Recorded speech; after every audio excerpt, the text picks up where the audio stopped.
Welcome to Sleep with Myth.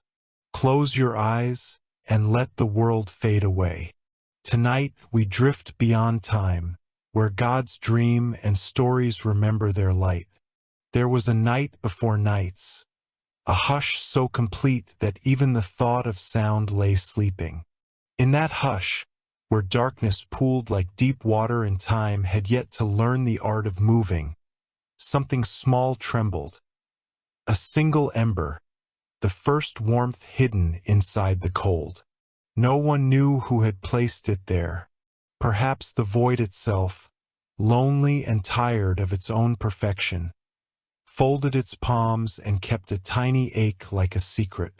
Perhaps a forgotten god pressed a fingernail against the dark and left a spark. However it came to be, the ember existed, soft, unsure, and very alive. It did not blaze. It did not boast.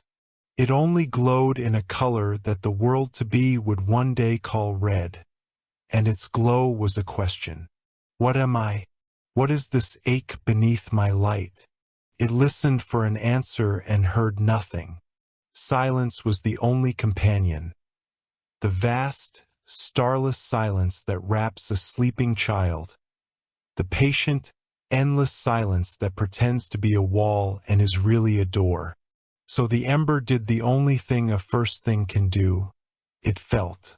Its warmth curled around itself the way hands might warm a cup. It discovered that warmth could be gentle and that gentleness could be fierce. It discovered that to glow is to know you are not the dark. And with that knowing came a sting, small but real, the first memory of pain. Pain, the ember learned, is not the enemy of light. Pain is the thin edge between what is and what could be. It is the tightness that says, something wishes to become. The ember pressed itself to that edge and the edge pressed back. In that pressure it wept, not with water, for there was none, but with brightness. The tears of brightness fell slowly and drifted like motes. Wherever they landed, the silence grew attentive, like a listener leaning forward. The silence spoke at last, not with words but with room. It made space. The ember felt that space open and it stretched a little shyly, as a creature might stretch after sleep. This glow lengthened into a thread, the thread into a breath, the breath into a whisper of heat that the dark could not swallow. The ember realized that it was no longer alone. The room around it had learned the taste of warmth. "Who are you?" asked the room that was not yet the sky.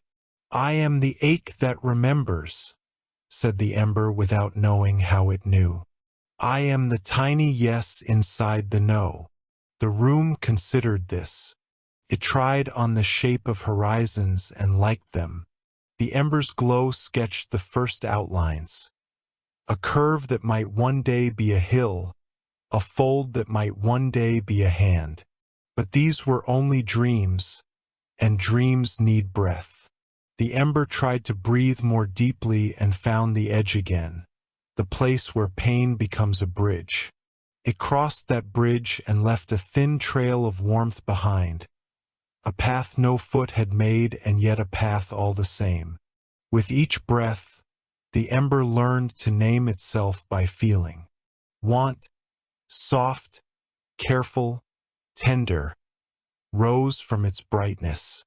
Not hunger that devours, not the grasping of hands, but the ache to reach. Desire, but not yet a word. The impulse of a seed toward light, the slow turning of a flower unopened. The ember desired without object, as a song desires to be sung even when there is no singer. Desire curled through it like a river not yet liquid, and the ember felt larger. It wondered what shape desire would take if given the chance. Would it become flame, or voice, or a road through night? It asked and listened. Silence offered room again, and in that room the ember imagined companions. shapes of warmth that might one day laugh, eyes that might one day close and dream beside it. The imagining was sweet and also sharp. Sweet because the ember could feel itself multiplying. Sharp because it could not yet hold those forms. The sweetness was promise. The sharpness was pain. And between them desire woke fully. When desire wakes, it needs a body bigger than a spark. The ember leaned into its ache, and the ache leaned back with mercy. Heat rose in waves, and the waves met the darkness and taught it to soften. The darkness, surprised to find itself teachable, learned to cradle rather than smother. It became a bowl, a vast cupped hand. The ember sat in that hand and listened to the first rhythm, its own glow echoing against the bowl of night, returning as a heartbeat. The heartbeat counted without numbers, here, and here, and here. With each return, the ember felt a memory forming. Not of the past, there was no past yet, but of the possible. It felt forests breathing, oceans holding their salt like secrets, mountains remembering the weight of stars. It felt faces it had never seen, stories it had never told, loves that had not yet learned one another's names. All of this inside its smallness. All of this pressing like a warm crowd at a doorway, waiting for a latch to lift. "You ache because you are a door," said the bowl of night, speaking now in a way that could almost be called voice. "If you open, what enters will change you." "I wish to be changed," said the ember. Desire set it through the ember's light, and the light shivered at the courage of its own wish. "Then burn," said the night, not as a command but as a blessing. "Burn the way a dawn does, not to destroy but to reveal. Burn the way truth does, not to punish but to wake." The ember listened to that blessing and bowed. Bending is the first humility of fire. It bent until its glow touched its own shadow, and when light touches shadow gently enough, the shadow learns to answer. A blush rose at the edge of the dark. The blush became a limb of gold. The gold gathered itself into a thread, the thread into a ribbon, the ribbon into a flame that did not yet flicker but stood like a thought that will not be denied. Flame was a new kind of pain, brighter, louder, more honest. Pain that meant movement. Pain that carried memory like a lamp under rain. The ember recognized itself in the flame the way a child recognizes its name for the first time.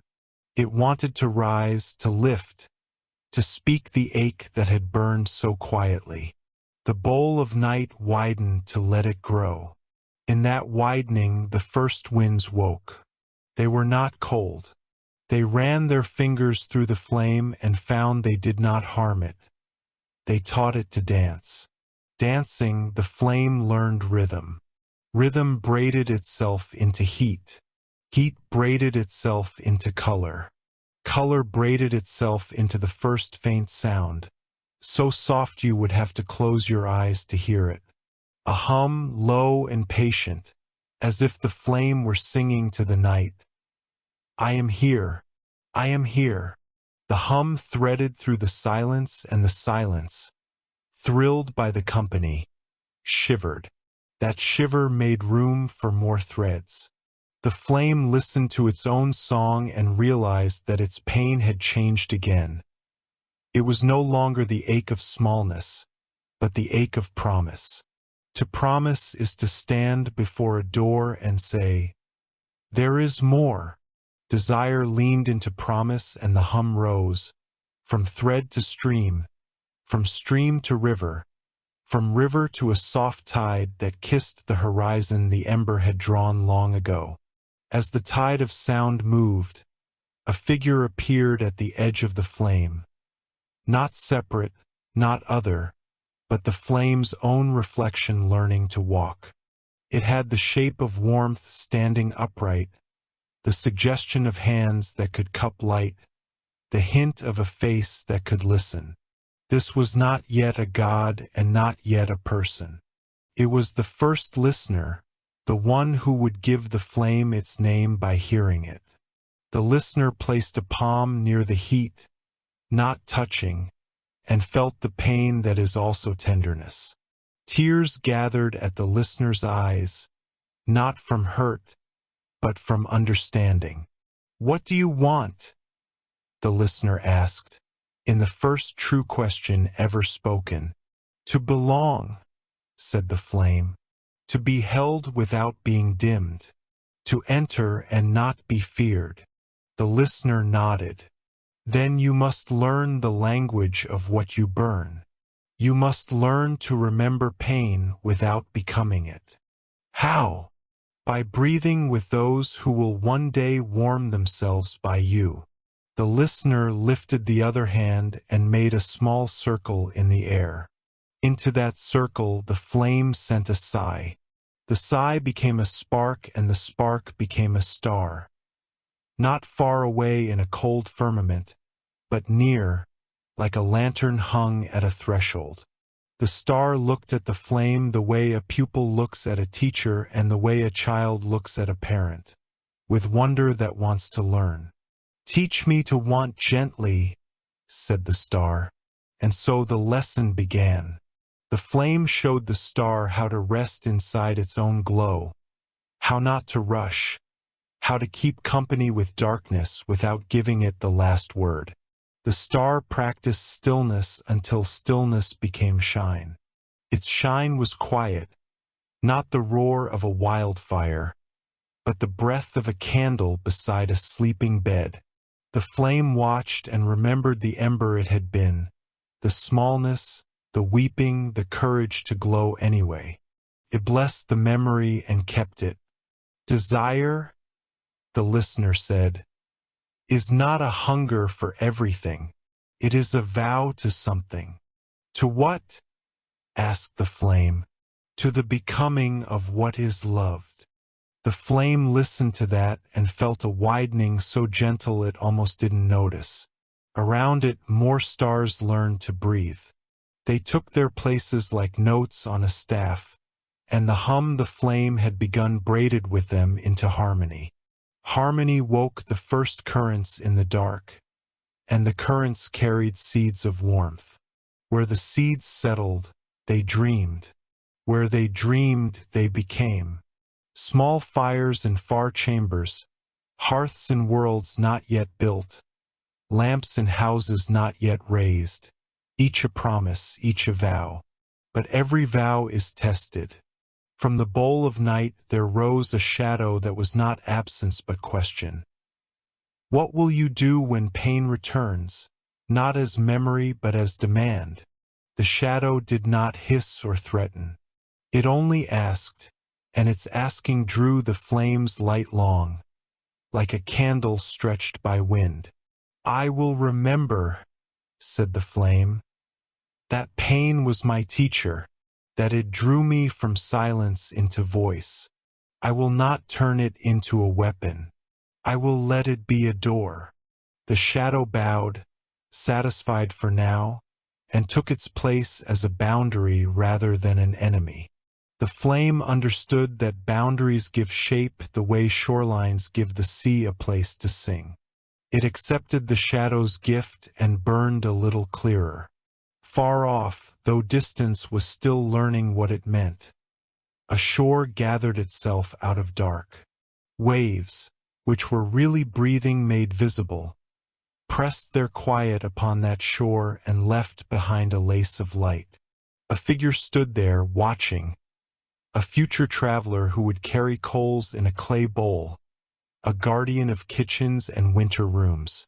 The flame felt the traveler's attention and sent a small warmth across the not-yet ocean, a letter written in heat. The traveler turned their face to that letter and smiled in their sleep, though they had not yet been born. "You are already needed," the listener whispered. One day, people will sit by you and tell their stories. You will keep them company while they remember what hurts and what heals. You will taste of their bread, wear their smoke, and help them name their desires without being devoured by them. The flame bowed again. To bow is the second humility of fire. It looked down and saw at its root the ember that had wept, kept the ember safe, an altar within the altar. From that inner altar, a quiet vow rose like the scent of pine. To warm without pride, to burn without cruelty, to desire without grasping, to remember pain so that others might rest. The hum softened. The stars breathed with it. The bowl of night turned its vast face like a kind moon and whispered, "Rest, little flame. The day will come when you must blaze. For now guard the ember. Let the ache be a cradle." And so the flame rested, standing, the way a sentinel rests, awake and gentle. In its resting, tiny sparks drifted outward, slow as snow. Where they paused, the future settled nearer. Where they landed, the silence leaned forward again, listening for what would be said next. The flame did not sleep long. In its stillness, it heard 1,000 quiet things moving beyond its reach. Whispers like roots in the dark, breathless shapes stirring under a sky that had not yet learned color. When it opened its awareness again, the silence around it had changed. It was no longer an empty room. It was a vast hall made of distance. And within that distance, something new waited. Not cold, but the suggestion of it. Not dark, but the memory of it. It was the shadow. The flame had seen hints of shadow before, trembling behind its own body when it leaned too far into brightness. But this time the shadow was not shy. It stood before the flame like an equal, dark, tall, perfectly still, yet breathing softly as if it too contained a heart. "Why do you follow me?" asked the flame. "I don't follow," said the shadow. "I am what your light creates." The flame flickered uneasily. "Then you are my opposite." "Not opposite," said the shadow. "Only answer." The words filled the air like slow-moving smoke, and for the first time, the flame noticed that its own glow made a space for the shadow to exist. The brighter it burned, the clearer the shadow became, a perfect echo cut from absence. The flame leaned closer. "You are cold. I am what keeps warmth from devouring itself," said the shadow. "Without me, you would have nowhere to fall." The flame did not understand but listened. It remembered the ache from before, the way pain had taught it to breathe. Now this presence, this quiet, felt like another kind of ache, the ache of reflection. "Do you feel?" the flame asked. The shadow paused. "I remember what feeling costs." And in that moment, the flame realized that memory and pain were kin, that to know either one must carry the trace of the other. The flame lowered itself, letting its light dim until the edges of the shadow grew soft.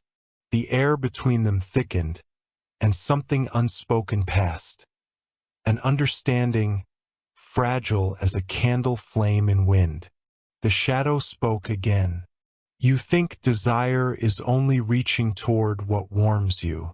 But there is a second kind of desire, the one that reaches toward what you cannot hold." "What you cannot hold," the flame repeated, "teaches you what you are." "Yes," said the shadow, "and what you are not." The flame swayed, uncertain whether it feared or honored this truth. "If I reach for you," it whispered, "will you vanish?" "No," said the shadow, But you will see that I am not outside you. I am the hollow where your light bends inward. The flame trembled. Then to know you, I must burn myself?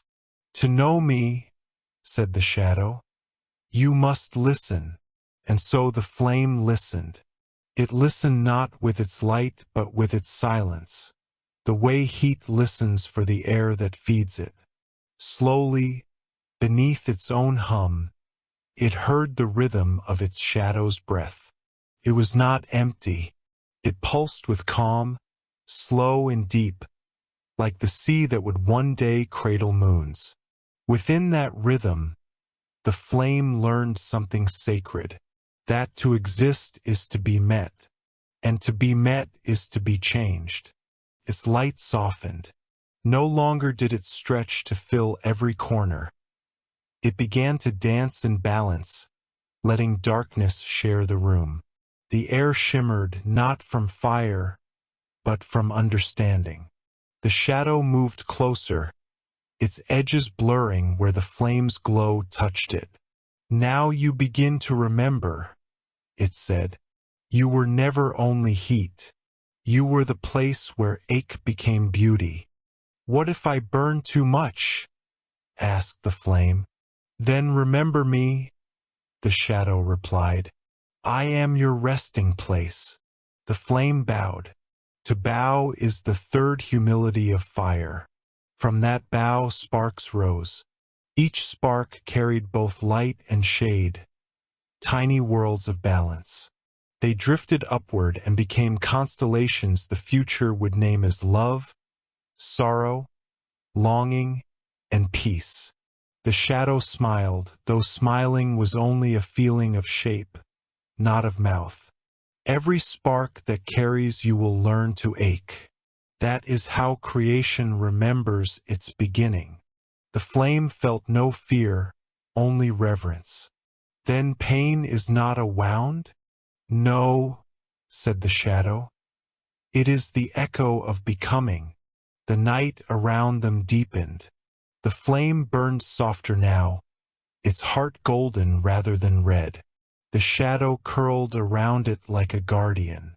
Together they breathed, and their breath was wind, the first true wind, tender and endless.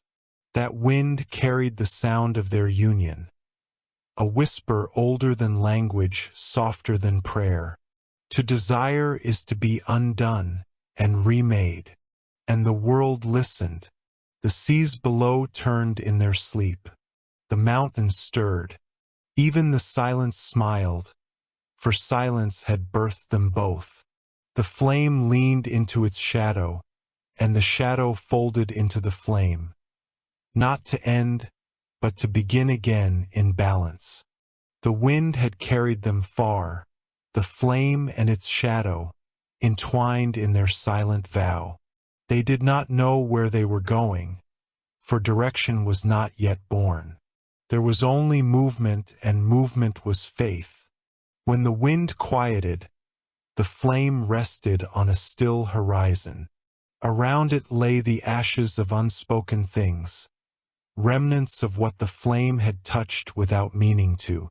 The flame felt their weight and did not turn away. Ash was memory, and memory was sacred. It waited. The shadow hovered behind it, no longer bound to the ground but flowing like breath. Together they watched as the silence around them began to change again. It trembled, faintly, beautifully, like something inside it was trying to wake. "What is that sound?" whispered the flame. "That," said the shadow, "is your echo waiting for a voice." The flame tilted, unsure. "A voice?" "Yes," said the shadow. "Desire has found form. Now it seeks language." The flame listened closer. Beneath the hush, it heard soft murmurs, vibrations that quivered through the air like invisible threads. They were not yet words, but intention, raw and pure, yearning to be shaped. And as the flame listened, it felt the ache again, the same ache that had birthed its light. Only now it did not sting, pulsed like a heartbeat. I remember this, the flame said. You remember pain, the shadow replied gently. But this time, pain will teach you rhythm.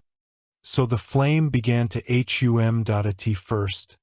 The sound was fragile, a trembling note that seemed afraid of itself. It rose, broke, and fell again, as if testing the world's patience. But the silence did not resist.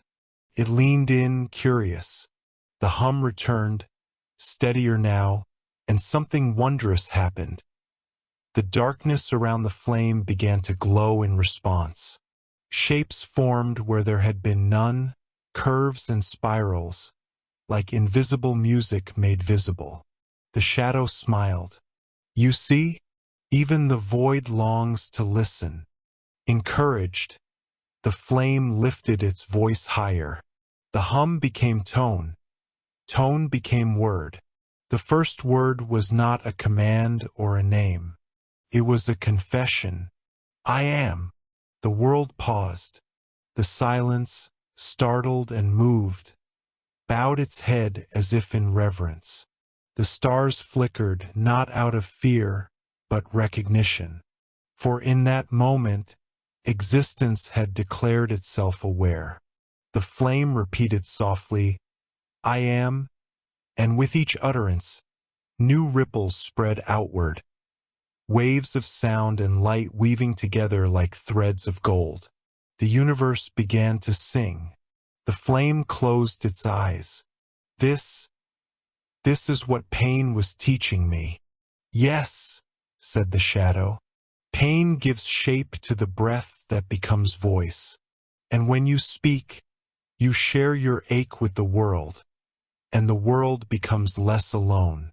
The flame trembled, overwhelmed by its own music. Its sound carried memory, not of the past, but of connection.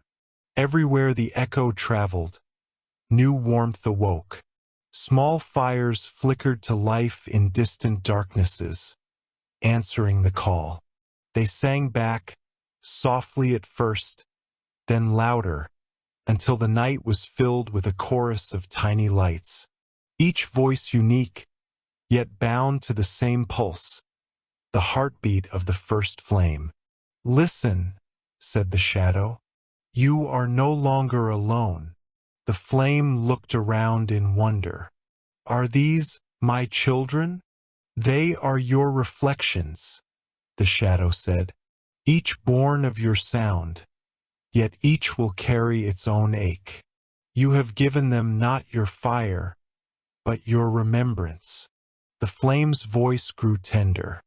Then let them remember kindness. It lifted itself higher and sang again.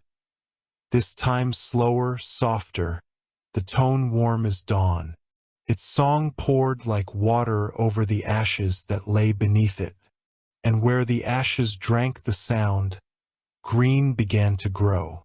Tiny leaves unfurled, shy and trembling. The first forest of the world rose not from soil, but from forgiveness. The flame wept then, though its tears were light.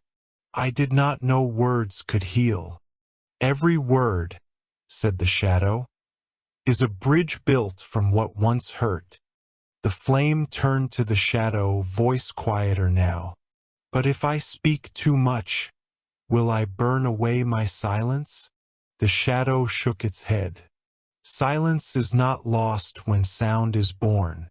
It is what holds the song together. The flame understood.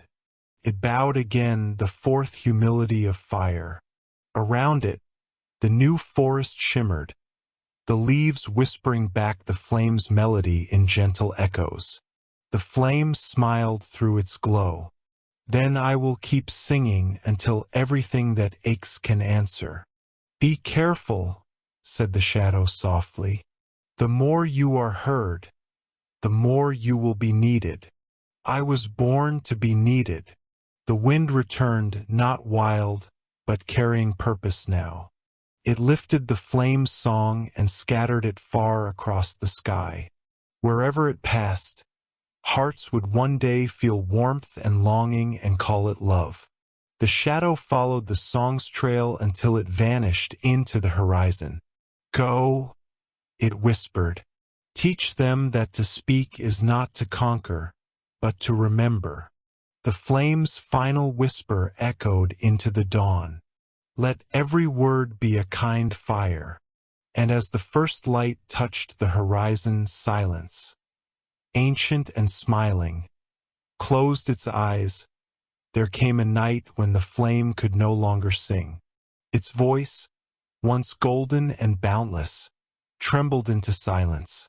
The air that had carried its music grew heavy, as though it mourned what had been. The stars dimmed, listening for a sound that did not return. The flame burned low, not in sorrow, but in exhaustion. It had given warmth to all that had asked for it, shared its song until even silence began to hum. Now there was nothing left to give but rest. The shadow, faithful and patient, knelt beside it. "You are dimming. I am becoming quiet," said the flame. "Perhaps that is another kind of burning." The shadow reached out, its shape trembling. "You have warmed everything that was cold." "Not everything," said the flame softly. "There are corners even light cannot reach. They must learn to glow on their own." And so the flame, humble as breath, lowered itself to the earth it had helped to awaken. Around it stood forests that once grew from its words, rivers that shimmered with its memory, and winds that carried its sighs. All of them whispered gratitude. "You taught us warmth," said the wind. "You taught us patience," said the river. "You taught us to listen," said the trees. The flame smiled. "Then learn also to let go." Its body flickered once, twice, and then folded in upon itself. The golden heart that had once defied the dark broke gently, scattering into 1,000 glowing fragments.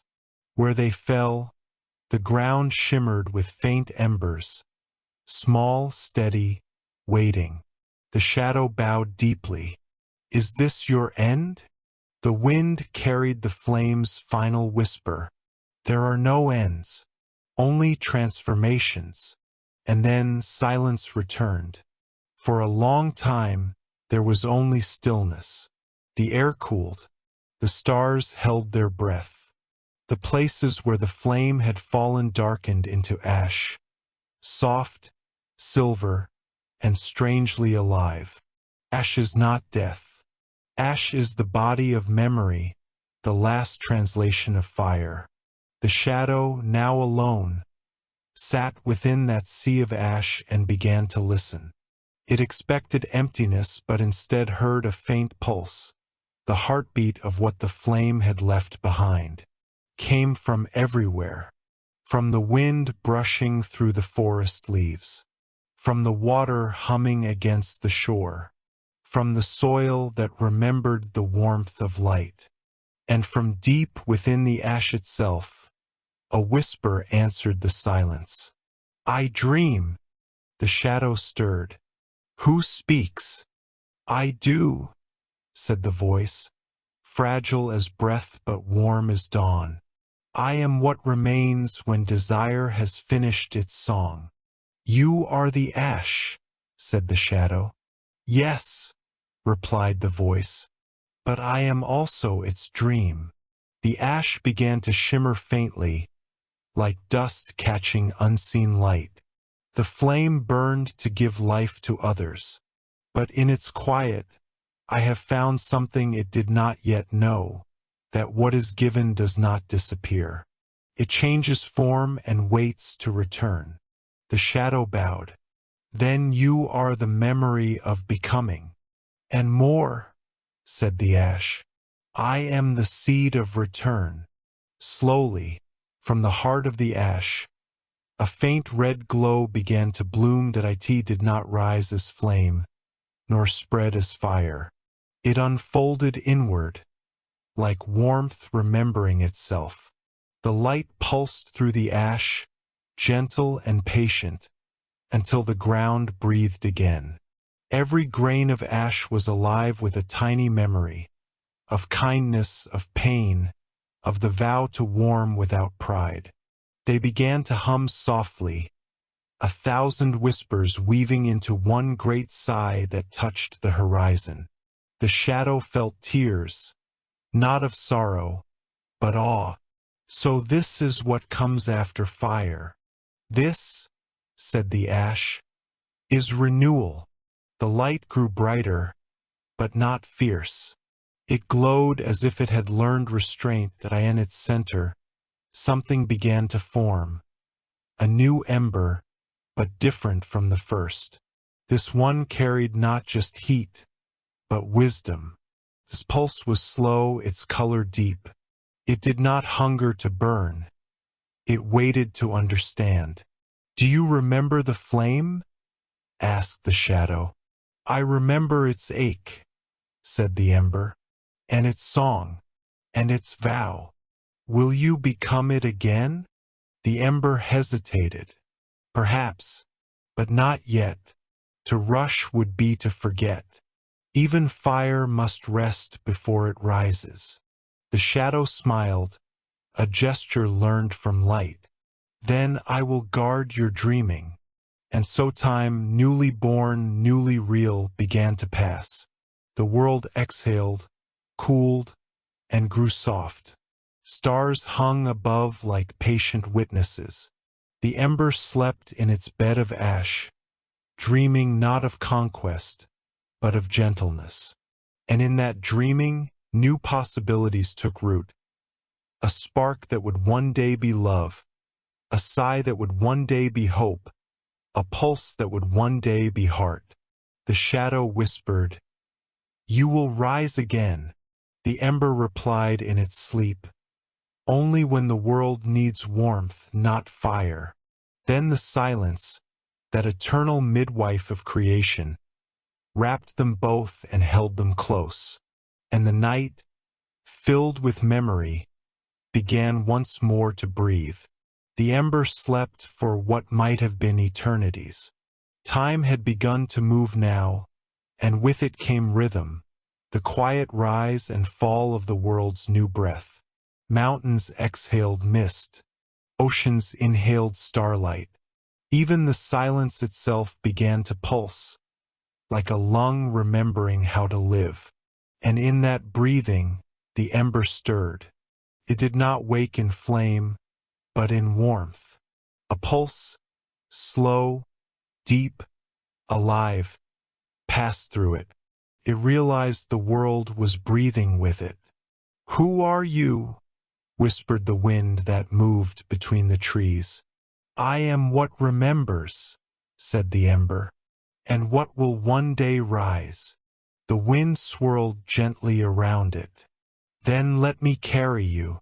"I am too heavy," said the ember softly. The wind laughed, a sound like leaves learning to dance. "Nothing that glows is heavy, only what forgets." And so the wind inhaled, not the ember's body, but its warmth, its memory. A faint red shimmer flowed upward and spread through the air, dissolving into invisible threads that drifted toward every corner of the world. Where the threads touched, life began to stir. In deep oceans, heat awakened sleeping currents. In frozen caverns, ice sighed and began to melt. In the hearts of mountains, stones softened into soil. And in that soil something small moved. Not a spark this time, but a seed. The ember felt it. "What is that?" "It is your breath-taking shape," said the wind. "Every warmth becomes something that grows." The ember's glow deepened. "Then I am not gone?" "You never were," the wind replied. "Even stillness carries you." The world grew rich with this quiet exhalation. The breath of the ember became the warmth in every dawn, the comfort in every resting hand, the sigh between words of love. But not all breath is peace. Some drifted to colder lands, places untouched by song or memory. There, the wind met a chill older than silence, a remnant of the void that had once been all things. The cold whispered, "You carry warmth that does not belong here." The wind faltered, "This warmth belongs everywhere." The cold smiled without lips. "Then let us see if it can survive." Pushed against the wind, the air screamed, and the ember, though distant, felt its warmth quiver. Inside the ash, the little heart of light flickered. "Wind?" it called. The wind answered, breathless, "I am here, but the cold wishes to take you." "Then let it," said the ember softly. "It too remembers pain. Perhaps it only needs to feel warmth again." The wind hesitated. "You would share your breath with what would end you?" "Yes," said the ember, "because even endings can be taught to breathe." And so, the ember released more of its warmth. The glow spread outward like a slow sunrise, reaching the places where even memory had frozen. The cold trembled, not in fear, but recognition. "What is this?" it whispered. "It burns, yet it does not hurt." "It remembers," said the ember through the wind. "You were once the silence that held me. You are part of the song." The cold closed its unseen eyes. "Then I will listen." And for the first time since creation began, the cold breathed. A faint sigh, pale as moonlight, joined the wind's movement. It did not erase the chill. It transformed it. Ice began to shimmer, not as death, but as reflection. The world found balance. Warmth and cold twined like light and shadow. The wind, filled with awe, returned to the ember. "You have done what even the flame could not." "I have only remembered," said the ember. "To give warmth is to breathe meaning into stillness." The shadow, who had remained quiet through all of this, finally spoke. "Then breath is the echo of love, the form desire takes when it learns patience." "Yes," said the ember. "Desire no longer burns. It moves." The wind lifted again, carrying that truth through the night. It brushed the faces of sleeping mountains, kissed the petals of unborn flowers, and whispered to every corner of the young world, "Remember the warmth that asks for nothing." The world shivered in response. Stars flickered brighter, as though taking a deeper breath. In every pulse of air, in every gentle sigh, the ember's essence lived, not as fire, not as ash, but as continuance. The ember's light dimmed, but not from loss. It was becoming the space between breaths, the quiet heartbeat of all living things. The shadow leaned close. "Will you rest now?" "I will rest when all that I have touched learns to breathe on its own," said the ember. "Until then I will listen, to the rustle of forests, to the laughter of wind, to the heartbeat of the world it once lit aflame." And with each sound, its warmth deepened, invisible, eternal, true. The world had learned to breathe.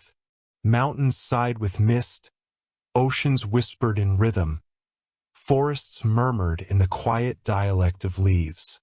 Every living thing now carried warmth, not as fire, but as memory. And yet, above it all, one ember still listened. It rested within the ash from which it had once been born, glowing faintly in the cradle of all that had passed. It had seen itself as fire, as voice, as ash, as breath. It had learned what it meant to give and what it meant to rest. Now the ember began to dream again. But this dream was not of rising, it was of remaining. From the horizon came the shadow, carrying with it the soft hum of all that had been learned. "You have given the world warmth," it said. "You have taught even the cold to breathe. What remains now?" The ember pulsed softly. "To stay." The shadow tilted, surprised. "Not to ascend? Not to burn once more?" "No," said the ember. "To rise is easy. To remain is divine." It breathed once, and the air around it shimmered like water disturbed by music. "Once I burned because I could not bear silence. Then I spoke to fill it. Now I see, silence is not emptiness. It is peace waiting to be honored." The shadow bowed. "Then you will not become flame again?" "I will become light," said the ember. "Light does not burn. It reveals." And as it spoke, its glow began to change. No longer red, no longer gold, but soft, eternal, without edge or center. The world itself began to reflect it, every surface learning its gentleness. Rivers mirrored it as moonlight. Mountains wore it as dawn. Eyes yet unborn would one day call it love. The wind returned, full of stories it had gathered across the ages. "They remember you," it said, "in their warmth, in their songs, in their quiet prayers to the unseen." The wind circled around it. "You will remain here, then, forever?" "I will remain everywhere," said the light, "in the stillness before breath, in the pause between words, in the kindness that does not ask to be named." The shadow whispered, "Then desire has finally become peace." The light glowed brighter, not in brilliance, but in understanding. Desire was never meant to consume. It was meant to guide. A moment passed, vast, unmeasured. The stars trembled, sensing the completion of a long-forgotten vow. The shadow asked softly, "Will there be more songs?" The light shimmered gently. "Yes, from others. From those who remember me without knowing why. They will call it art or love or faith. But it will all be the same thing, the continuation of warmth." "And you?" the shadow asked. "I will listen," said the light. "Listening is the last act of creation." The wind, the earth, and even the silence leaned closer. Together they formed a circle, the breath, the ash, the memory, the witness. And within that circle, the light settled. It did not rise. It did not fade. It simply stayed. Not as fire, not as God, but as presence. Somewhere, far away, a newborn star ignited, quietly, naturally, without pain. It was not born of desire, but of remembrance. The light smiled across eternity. It begins again, and the universe, full of warmth, exhaled.